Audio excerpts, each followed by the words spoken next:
dia, boa tarde e boa noite. 2021 já começou polarizado como o mundo vem sendo nos últimos anos. E o lançamento do trailer Godzilla vs Kong só piorou as coisas. A internet, como sempre, se dividiu. Mas nesse vídeo não vou tomar partido. Serei totalmente neutro. Aqui irei falar de história com Godzilla vs Kong. E como 3 bombas, um barco de pesca, um trauma de guerra e o King Kong influenciaram a criação deste, que é o rei dos monstros. Então roda a vinheta que não tem.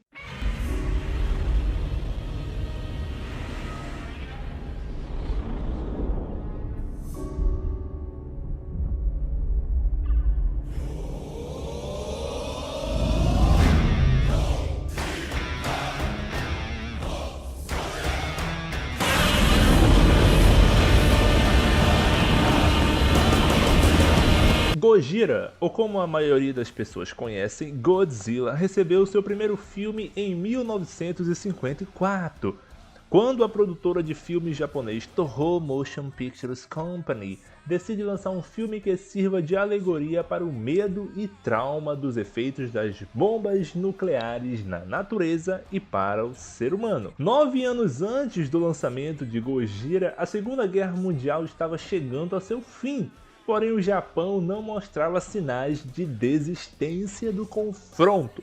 Uma potência não se rende à outra. Assim, no dia 6 de agosto de 1945, o bombardeiro B-29, conhecido como Enola Gay, atacou a cidade de Hiroshima, tendo como alvo a ponte Aioi. A explosão, equivalente a 15 mil toneladas de dinamite, teve início a 580 metros de altura. 80 mil pessoas foram vaporizadas pela bomba. Mesmo após este ataque nuclear, os japoneses não se renderam. Os Estados Unidos então utilizou outra bomba 50% mais poderosa que a primeira na cidade de Nagasaki, matando 40 mil pessoas.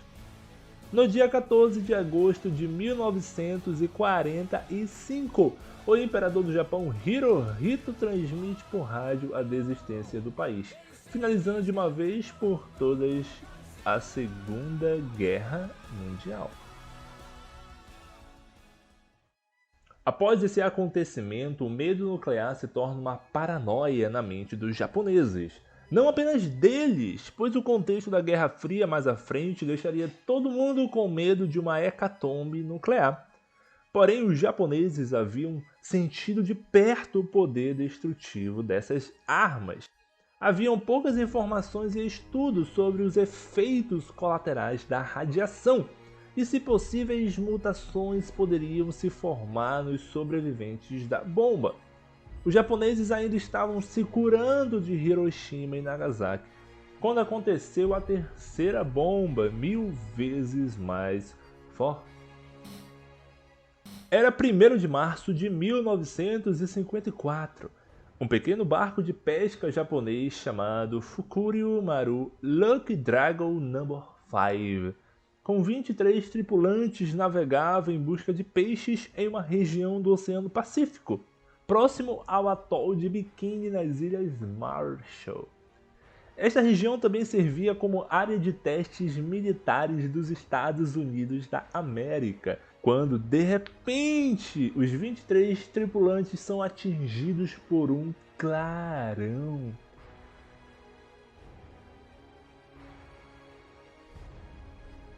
Eles não sabiam, mas estavam sendo atingidos por poeira radioativa, resultada da detonação da bomba estadunidense Castle Bravo. O barco estava a mais de 130 km de distância da detonação, porém esta previa apenas 6 megatons. Por um erro de cálculo, a explosão liberou 15 mil vezes mais potente que a bomba lançada em Hiroshima. Ao fim do incidente, concluiu-se que mais de 800 outras embarcações japonesas foram expostas à radiação da explosão. Um integrante da tripulação do Lucky Dragon No. 5 morreu em decorrência da explosão nuclear. Eventualmente, o governo dos Estados Unidos lançou um pedido de desculpas e pagou 2 milhões de dólares de compensação para o governo japonês. Mas o incidente continuou a gerar controvérsias. Com medo da contaminação nuclear, os japoneses destruíram toneladas de peixes capturados na área afetada do Pacífico. Esse evento ficou conhecido como o segundo bombardeio atômico da humanidade. No dia 3 de novembro de 1954, Gojira, ou Godzilla no inglês, ganha seu primeiro filme. A produtora de filmes japonês Toho Motion Pictures Company decidiu lançar uma obra que sirva de alegoria para o medo e trauma dos efeitos das bombas nucleares, tanto na natureza quanto para o ser humano. Inspirado no evento do barco Lucky Dragon No. 5, o produtor da Toho, Tomiyuki Tanaka, lança a ideia: uma criatura do mar radioativamente mutada que aterroriza a humanidade. O projeto é dirigido por Ishiro Honda e Eiji Tsuburaya ficou a cargo da produção dos efeitos especiais do filme. Eu pessoalmente assisti o filme de 1954 e mesmo sendo antigo, você percebe o potencial da obra, é dramática. Porém, um ano antes do lançamento de Gojira, de 1954, um outro rei possibilita a criação do Rei dos Monstros. Estamos falando de King Kong!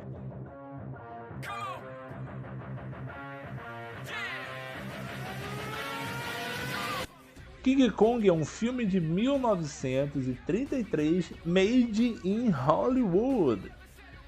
Conta a história de um gorila gigante que é retirado de sua ilha paradisíaca por caçadores e pessoas relacionadas ao entretenimento e levado até Nova York para servir como espetáculo. E se apaixona, claro, por uma loira antes de cair do maior prédio do mundo à época. Ainda tem gente que diz que o Kong ganha o Zilla. Tu é doido, tem como não. Desculpa, serei neutro. Até o pós-guerra, o cinema japonês não se interessava muito por narrativas tão alegóricas como as levadas pelo King Kong ou outros filmes de fantasia.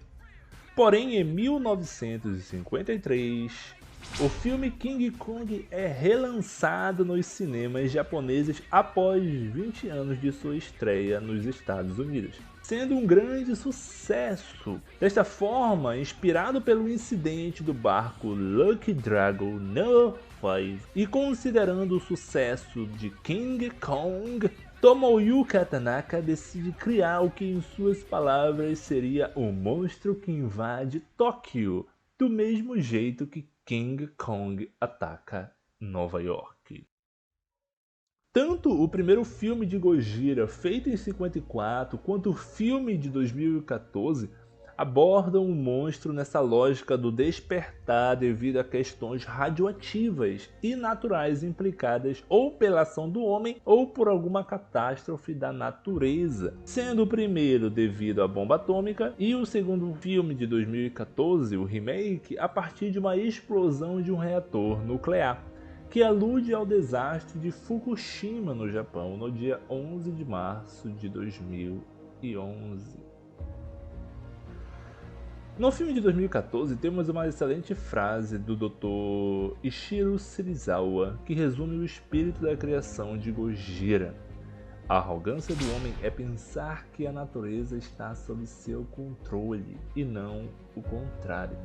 Uma curiosidade, para quem não sabe, esse personagem é uma homenagem ao diretor do primeiro filme, Ishiro Honda, e ao personagem Serizawa, também do primeiro filme. Não vou dar spoilers de um filme de mais de 70 anos, mas é interessante esse personagem Serizawa. Mas isso fica para um outro vídeo. Gojira, no filme de 1954, era um alerta, uma queixa japonesa sobre o uso de armas nucleares. Agora, nos filmes atuais de Godzilla, ele é uma força da natureza que acorda após décadas não para defender os humanos, mas como uma ferramenta da natureza que surge para equilibrar os danos provocados pelo homem. Godzilla é a metáfora de como, uma vez ameaçada ou fora de equilíbrio, a natureza revida. Assim termina o nosso vídeo sobre Godzilla, o Rei dos Monstros. Se gostou, já sabe,